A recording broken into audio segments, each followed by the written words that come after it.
let's get this party started, shall we? Outnumbered overtime. OT, baby! Wow, what were you doing? Those are some dance moves. I was just trying to copy you from the day. That's another story. We have to have a gathering of you and me where you actually don't bring up that dance video. I have to. I watch it every time I come. I try to come. I try to come when I come to New York and do the show. So against God's plan. I have to check out obviously Harris's video and. Refresh our memory, Harris. Nope. No, I'm sorry. Nope, You're right. Next time I won't leave the audience out. We need to know. No, oh, look. No. Conversation changed. People want to talk about Donald Trump's tax plan. All right. I have to say, I watched the unveiling today. Are you choking yourself? No, I'm She's not. She's hanging herself. I'm not. I wasn't. I'm listening to you because no, it doesn't, and you know that spasm. for a fact. I have a pinched nerve. And that I'm seeking medical treatment. I want to hear about this tax plan because I worry that Donald Trump is turning into Elizabeth Warren. Very interesting you say that. Everything that Donald's talking about, others have spoken about. Repatriation, upwards of $3 trillion of offshore money that needs to come back. Lowering monies and taxes for everybody. I personally believe that the federal government has enough of our money and they're not a good steward of that money. When you're looking at making sure some people don't pay taxes, yeah, it all makes sense. But what I think he's forgetting is that there are others that need to have their say, the House and Senate in particular. And if it's any indication what they're doing now, it's going to be a problem. But I think it's a good starting point. Okay, so here's part of what he said today that really resonated with the crowd where he was. He said, look, I don't like the way our government is spending our money. I mean, look at the $750,000, although he called it $1 million, soccer field that they wanted to build at Guantanamo Bay. He said, who thinks that that's a good idea? Well, they built it. Right. I've been to Gitmo. 2012. Have you played soccer there? It's lovely. I can tell you nice and smooth. And he says he wants to renegotiate our military deals. He says we protect everybody. We protect North Korea, Saudi Arabia. He said they make billions of dollars. They need to give some of that to us. There are some things that people really get in all of this. And then he said there would be a group of people, low-income people, who would have zero income tax, and that he would raise the taxes on the wealthiest. Now, some of that, you're right, sounds like a very strong platform if you're a Democrat. Some of it, but not all of it. Corporate tax, too. He said he's going to lower corporate tax, which is great. Makes sense. Which is great. An incentive for businesses. Repatriate. But really, what's the big difference in his plan than any other Republican that's running? A lot of it's been talked about. He's just lowering the rates, consolidating, simplifying the tax code. Everybody wants that. Yeah. The problem is you can't get consensus because you don't have the presidency and you don't have a supermajority or Democrats in the case right now who want to go along and help out in those instances. But what about this idea? He's none of those things that you just mentioned in terms of a politician. He's a deal maker. Well, he's going to have to wheel and deal and get those votes. And he thinks he can do it. He thinks that he can save 20% on what we spend as a government just by redoing some of the deals, like the military deals. Kennedy's looking at me like I'm crazy. No, I don't think you're crazy at all. I think that's actually, I'm surprised it doesn't come up more during presidential elections because, you know, we talk about having the strongest military on earth, but we spend more on our military than the next 7 countries combined. Of course, everyone knows how strong our military is, but why are we in South Korea? Why are we in Germany? Why are we in Japan? These places are not going to devolve into civil war if we pull out our bases. And if we're not going to, he's absolutely right. Ask those countries to chip in. Why are we protecting them and acting as their military? They want us for saying South Korea. They've asked us to be there. Then they can pay for part of that, can't they? They can certainly contribute. That's why Japan is actually trying to increase their military dollars because they're recognizing that the threats are changing and emerging.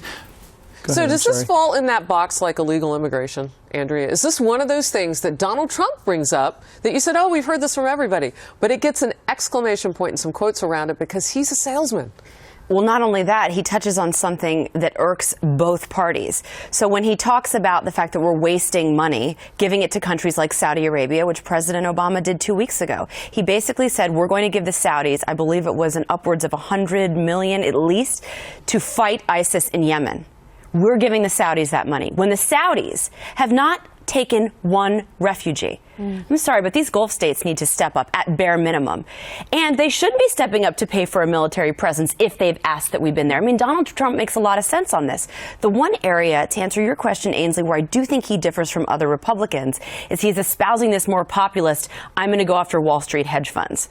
And even though if you ask some of the hedge fund guys, they'll say, well, this doesn't really, what he says doesn't really make sense. It's very tough to stand up if you're opposing Donald Trump or even an Elizabeth Warren and say, you know what, I'm going to take the side of the big hedge fund guys. It's very tough to run against that. So again, Donald Trump, I think, boxes somebody in with a very populist position. But Republicans have done a horrible job of making the economic argument in their own favor. And I think someone should come out right now. You should have a libertarian Austrian school economist come out and say, you know, this is why you have carried interest. Because they're a pinata, they're a punching bag right now. But someone needs to lay out the unintended consequences. You know what, though? It's funny. I think that's the problem with the other Republicans, is when they start to talk about carried interest and all these other things, people's eyes start to glaze over. I mean, Jeb Bush gave his economic rollout, what was it, last Wednesday or the Wednesday before? I mean, I don't even remember because it was so unmemorable. I think people are sick and tired of listening to the details and getting bogged down. And even though Donald Trump, people give him, a lot of heat really for not good giving at details. Though? Carly Fiorina, she's incredible at giving concise, detail-filled nuggets that are easy for people to process. I mean, she's actually someone who uses specifics to her advantage better than any other candidate. That's why she did so well in the second debate. That's I agree with you. Yeah.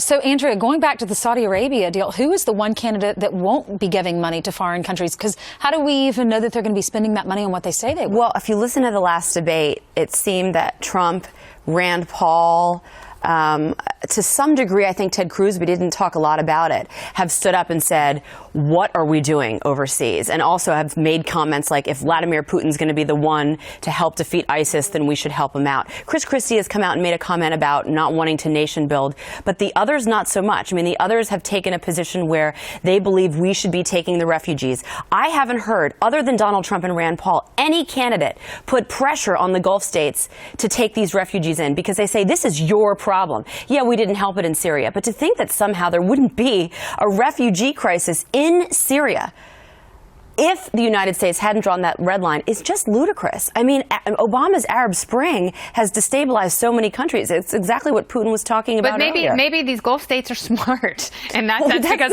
they don't want to spend any money fighting ISIS. They are. They'll sit back long enough for the U.S. to do it, and they don't want to take any refugees. So what does that say about us?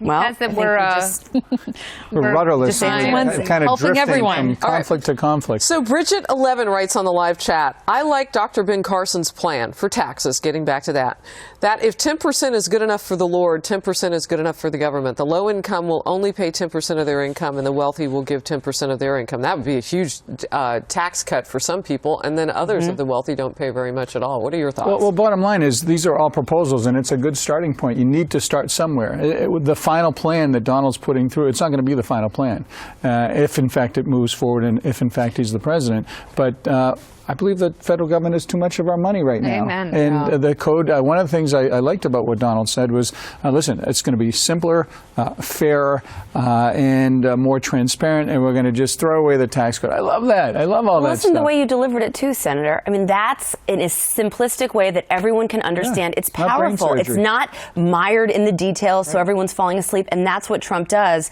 But I am glad he finally put a little bit of specifics behind he has to, because the polling is going down. People appreciate all the effort, all the energy, but they're saying, okay, now we need you to act presidential, and we need you to give us specifics. Well, he actually has specifics in some of his books. Yeah, but I mean, he laid them out today. One of the other things he said was that getting tax reform right will set everything else up I think for there's success. some he said truth to because that. people have a double situation. I'm paraphrasing him here. It's that they're paying too much, they feel, some of them, and that they don't understand where the money is going. He said, and I don't understand where the money is going either. They know it's being wasted. You don't get it. I can tell you firsthand it's being wasted. The federal government is a terrible steward of our money, and they just want more and more. They're like drunken sailors. That's why just take. $500 million to train 5 ISIS anti-ISIS fighters. And that's why it is unheard of, the incompetence. That's why the voters. I don't know that it's unheard of. It just hasn't been reported. Okay, unprecedented. Let's say I think $100 million per one fighter. Than we would ever find. This is palatable. exactly why voters want anti-establishment. They want someone to get in there and wipe the slate clean, and they don't want the waste, because we all work our tails off.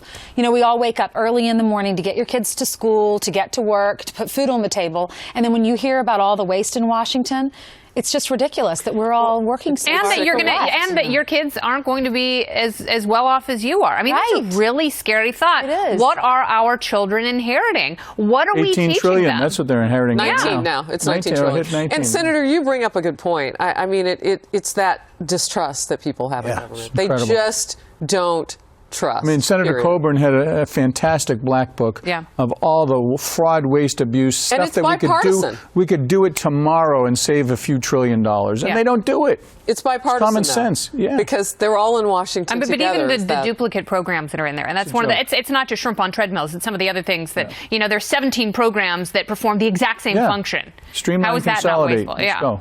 Common sense. All right. Great participation today on the live chat. We appreciate it, everybody. We'll see you back here for the TV version of us at noon Eastern. Senator, good to have Good you to along. see you all. Bye. Thank you.